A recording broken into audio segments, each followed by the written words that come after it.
There's an incredible amount of aircraft to play with in War Thunder, and most of them are able to carry bombs. There's also a huge variety of bombs available, from 10 kilograms to 5,080 kilograms. Some bombs are so weak they can barely scratch the paint of a tank, while other bombs are able to kill a battleship with one hit. Most bombs in the game is a pretty standard affair. They have a fuse with different time settings, a body which contains explosives, and some kind of fin system to stabilize them in flight. There are some highly specialized bombs though, like this German Fritz X. This one has a special armor-piercing warhead that is meant to kill ships. But what I'm going to concentrate on in this video are the most commonly used bombs and used in ground RB. And in ground RB, I mean ground realistic battles where both tanks and planes are involved. I'm going to look at how destructive the most used bombs are, what fuses do, and how actually to release and use the bombs.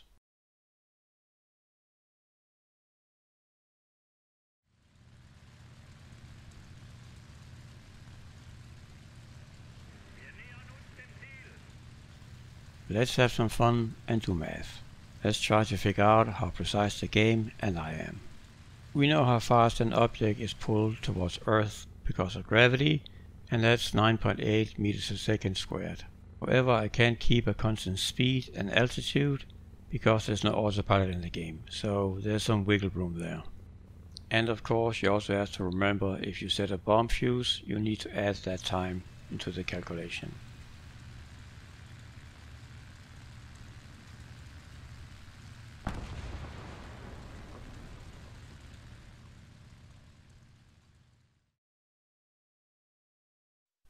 So this frame is the first frame I could see any detonation on. And with the help of the interwebs, I found this math to figure out at what time should I drop a bomb at any given height in order to hit a target. So there's less than half a second between what the game says is the correct time to drop the bomb and what I could figure out with my math. This was a pretty funny exercise, and the game is not wrong. Well, and neither am I, of course.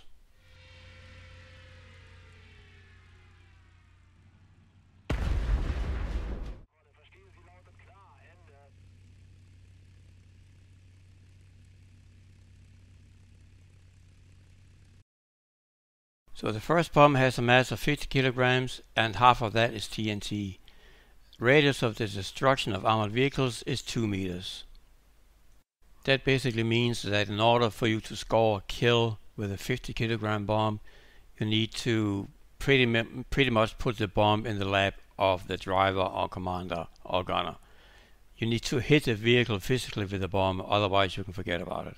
Even a near miss is a no-go.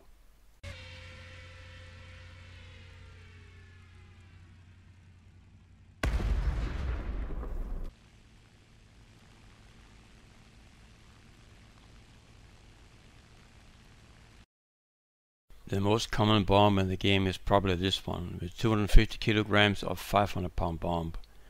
It has a TNT equivalent of 125 kilograms. The radius of destruction of armored vehicles is 5 meters.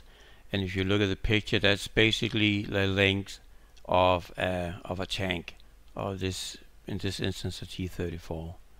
You do need to be pretty precise with this 250 kilogram bomb. As you can see, if the blackened area of those 5 meters do not touch the tank, then it's a no-go on a kill. In order for you to score multiple hits or kills with this one, the tanks pretty much need to be on top of each other. Or of course, if it's a soft-skinned vehicle, then they'll get killed further out.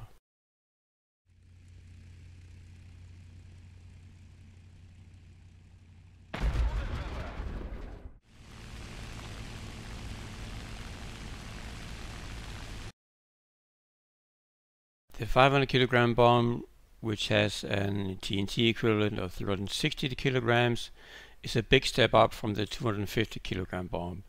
The radius of destruction of armored vehicles is 11 meters. And by the picture here you can see that with this you can definitely afford to do a near miss, or will actually hit up to 11 meters away, and you will still potentially score a kill. So with 500 kilograms, there's a much bigger chance that you can kill multiple vehicles with one hit. So this bomb is much more forgiving if you make aiming mistakes in RB. Another thing that really starts to become noticeable now is the radius of fragment dispersion, 143 meters. That means that even if you are not even close to a killing blow on a tank or vehicle, you are still able to mark them for anybody else and then score or hit on a periscope or a gun or something.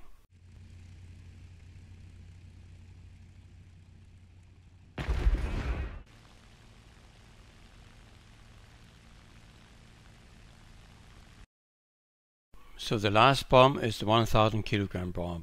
It has a TNT equivalent of 600 kilograms. The radius of destruction of armored vehicle is 21 meters. The radius of fragment dispersion is 270 meters. And as you can see here, I scored a kill and the vehicle wasn't even in the blackened burst damage radius. It was actually outside of it, and that is pretty insane. To notice, the max armor penetration high explosive action is 175 millimeters. Now that number also has increased when the bomb load has increased, and with this, penetration ability plus the range, I mean, this is a thing that can wipe out anything that's around a capture point. So if a typical armored vehicle at BR 1.7 or 2.0 has maybe 50 millimeters of armor, this is going to completely overwhelm it. So this is like having a mini nuke at 1.7. So let's talk about the fuse setting for a while. What will kill you and what will not kill you. You get from assault fuse to 10 seconds of delay on the bomb. From 2 seconds and below, you get 0.5 seconds intervals. Now we're going to try it on the assault fuse, which says the bomb will explode on impact, but not less than 1 second after discharge from the aircraft. And again, we'll just assume that once it hits an object, it will blow up. We're going to use the smallest commonly known bomb in the game, and that is the 50 kilogram bomb. What is important to note here is the lowest line. The radius of fragment dispersion is 70 meters. So if your plane is within 70 meters, it will hit by fragments. And usually it will actually kill you. At the very minimum, it will destroy some components or damage them. So let's try this then. I'm on purpose using this very weak aircraft with a very weak frame. Of course, if you use some bigger planes, some have a little sturdier frame, but they will still take damage and probably die nonetheless. Altitude on the airfield is 60 meters, so let's just do 65 meters. It's about 5 meters over the ground, and get up to 130 or 50 kilometers an hour. And that happens. Let's try that again. Same height, same assault fuse. It's up to get up to little speed, because of course the faster you are, the faster you can get away from the bomb. But you won't get away from this though.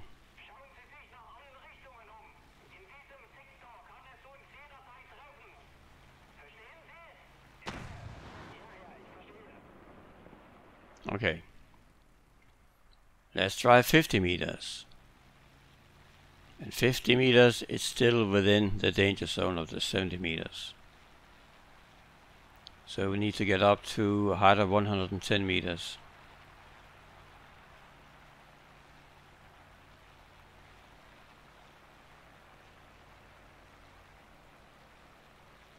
Get a little more speed on.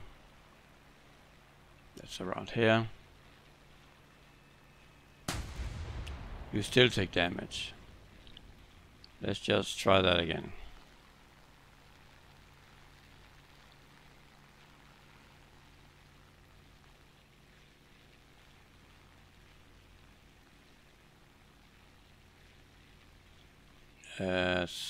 Plus minus, you still, there we go, let's do that. 112. Still take damage. So let's try to 130 meters, that is just outside the danger zone. Or 132, or something like that, okay. What about there? Trying to keep the high consistent also. No damage. Let's try that one more time.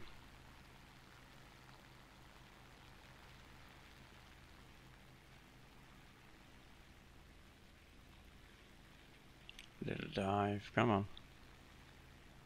There we go. You should still be safe. No damage. So let's try switch it up and play with some fuse settings.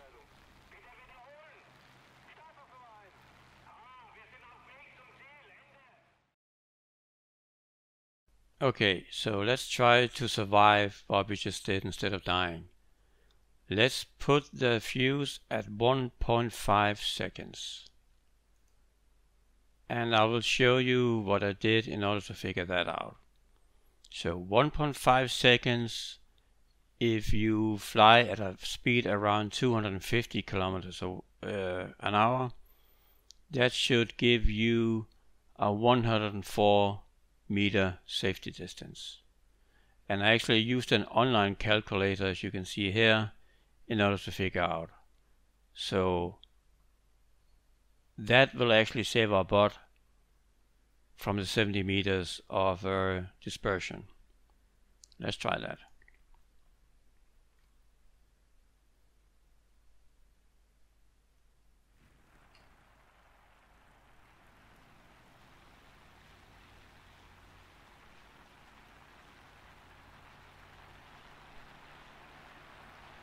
Airborne. Let's get down about 5 meters. Doesn't really matter, I suppose. Let's do 250. Drop. There we go. See that 1.5 seconds? Save your bot. Let's try that one more time. 5 meters.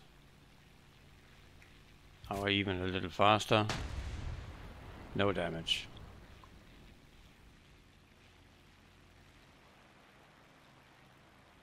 If you're wondering what would happen if I used a 1 second fuse, then try to look at this. A 1 second fuse at 250 kilometers per hour will give you 69.4 meters. So if you're just a little slower than 250 kilometers an hour, it will probably damage your plane, and just not worth it. So do 1.5 seconds and you'll be safe.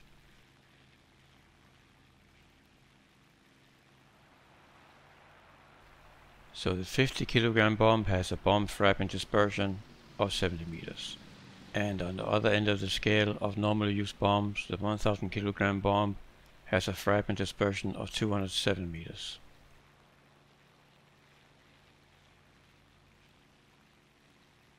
So with the bomb information from War Thunder and that little online calculator I found, I made this chart showing the bombs in kilograms and at LBS, minimum speed I suggest you should be at, and the safe fuse setting. Now the reason there's difference in the kilometers per hour is that the bombs are used by planes that are very different in their speed capabilities. So for instance, the small 50 kilogram bomb is used by early planes and they're not really that fast, while later on the 250 and 1000 kilogram bomb are used on much faster and bigger planes. I know that the speed setting for the last bomb, the 1000 kilogram bomb, is a little optimistic maybe, but it's normally used by dive bombers, and in a dive you get up to these speeds anyhow, and maybe you won't get up to 400 kilometers an hour on a high altitude bomber. But again, at that distance or that height you're flying in, it doesn't really matter. So the increased speed is actually what also saves you, combined with the view setting, of course. So if you don't do anything crazy in ground RB, the 1.5 seconds of view setting is just fine.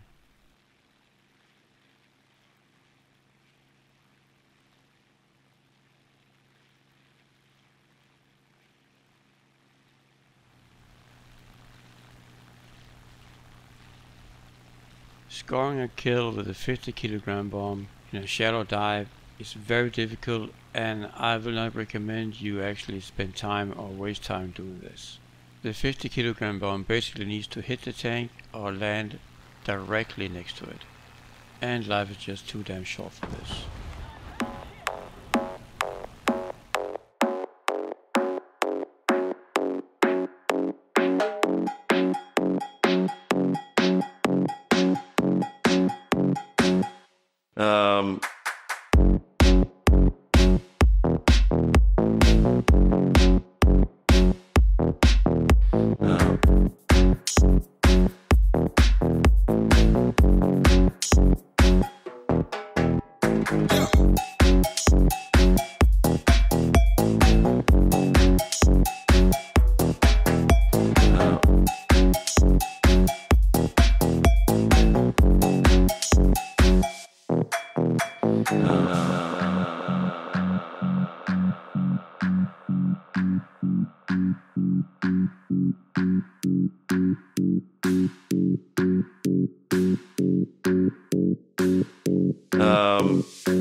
The plane I'm using here is an American A-26, and I'm using 250 pound bombs.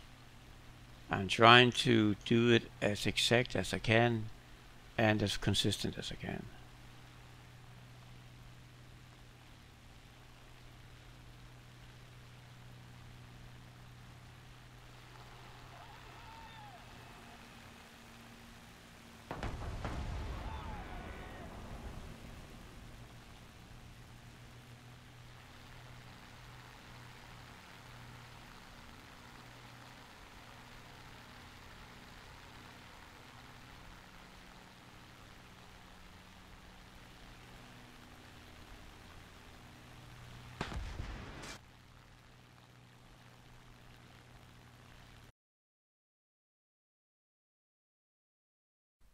Starting height for the attacks were as close as 300 meters as I could get, and I was attacking in a shallow dive.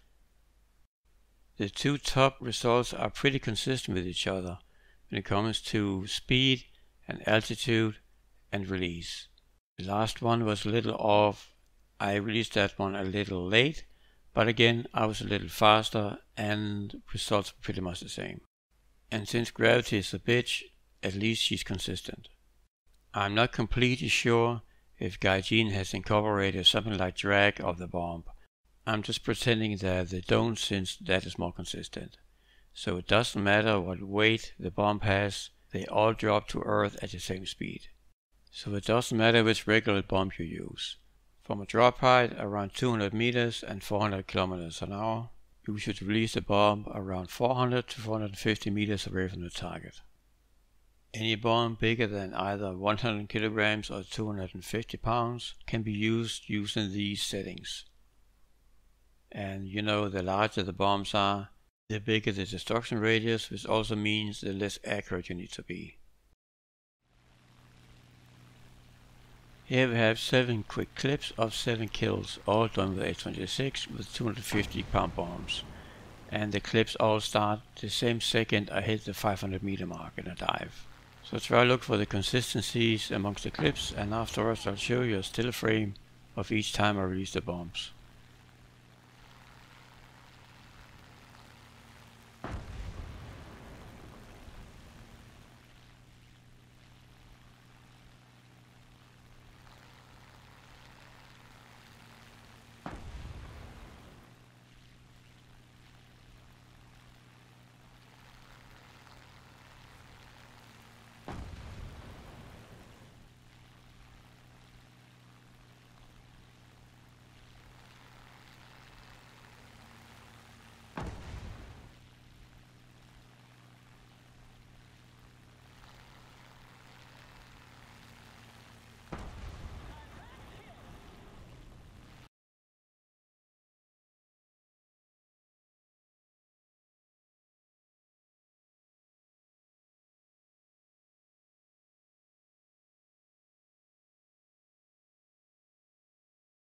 As you can see, bomb release speed was between 434 and 450 km an hour. The average speed was 443 km an hour. Bomb release altitude was between 225 and 244 meters. The average was 234 meters. And I would say that 5 out of the 7 numbers were within maybe 5 meters or 5 kilometers per hour of each other. And I wish I hadn't stopped the recordings after each run, since 5 out of the 7 kills I actually scored in a row. And it's kind of fun, you get this feeling or think you know whenever you're gonna hit or not, and I actually had that feeling pretty much every time here. I didn't mark the baddie so we can't really see the distance to him, but that was kind of the plan, since we in realistic battles don't have that option anyhow. I noticed when I did the previous runs that I had a tendency to actually focus on that red number indicator, seeing when I actually needed to drop the bomb in order to hit the target. So I suggest whenever you train, only use that one at the beginning to get a feel of when to drop the bomb. Once you've established that feeling, get rid of it. That way you're going to be much more consistent. I don't have to focus on that small number, because you kind of get so focused on that number you forget to check your surroundings and end up hitting the ground or land in a tree. So I think this represents what you would normally do in any ground RB.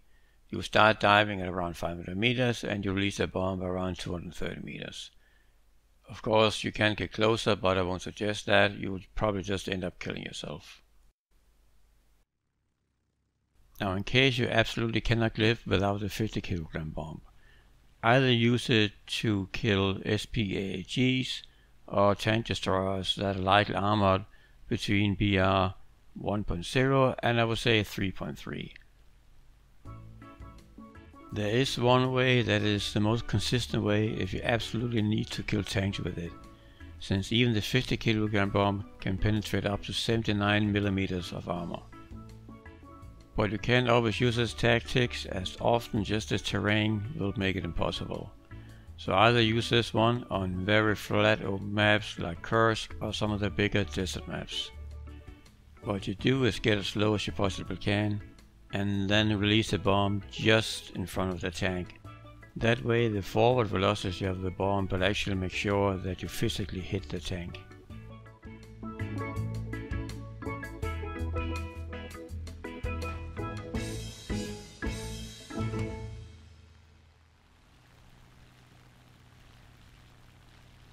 Okay, that was it for this little tutorial. I hope you got something out of it. Thank you for watching, and until next time.